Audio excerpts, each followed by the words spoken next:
Oh, Highland Park, you were doing so well. I've just finished reviewing the Highland Park cask strength and praising you for actually making a whiskey and not naming it after some absurd Viking thing. And then you go along and do this.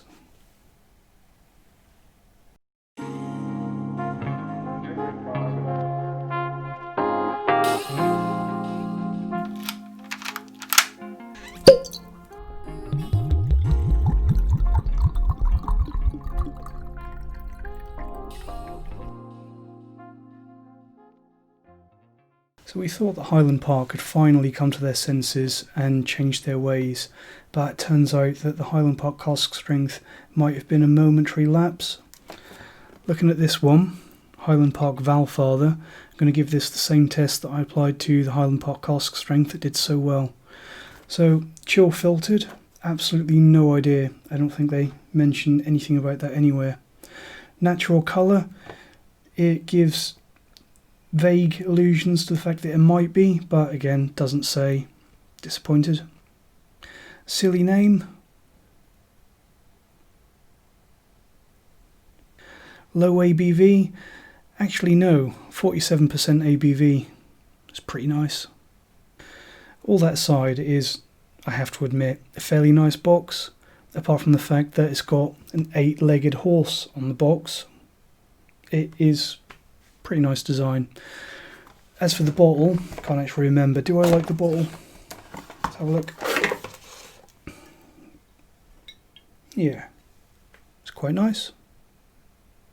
So let's see what the whiskey is like, bearing in mind that this is a pretty affordable Viking themed release from Highland Park, but it is 47%. Could go either way really, couldn't it? So before I start the nosing, I will just mention the colour. So we don't know how old this whiskey is because it is no age statement, but it looks reasonably natural, maybe a natural coloured whiskey, but they don't tell us on the bottle. We don't know if they've added something in there or not. So let's get on with the nosing. So this is a very different Highland Park to just about any other Highland Park that I've had in the last few years, to be honest. It's really very different, and the main reason why it's so different is there's almost an entire lack of sweetness and either no or almost no sherry on the nose at all. It's really not an accessible, sweet and easygoing Highland Park. It's something much more adult and challenging than that. So on the nose, it's a very, very mineral nose, very fusel, very oily. It's actually got a little bit of something about the Springbank 10 about it, and I'll probably get absolutely crucified online for this, but I'd actually say it might actually be a little bit better than Springbank 10. Don't tell anyone I said that. It's also a strong note of mushrooms and white truffles on the nose. It's also quite a butteriness, like all butter pastry, something like that. And there is some fruity caramel on the nose, but even that is quite dry as well. The whole experience, it's shockingly devoid of any real cloying sweetness. It's a very grown-up Highland Park, and I quite like it. Let's see how it tastes.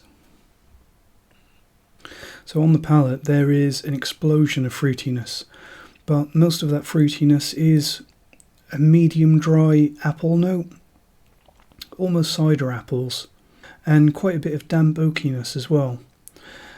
Again, on the palate, there is a surprising lack of sherry influence in this, considering that it's a Highland Park single malt. It's really a naked version of Highland Park because it hasn't got that layer of sherry to hide behind as it almost always does.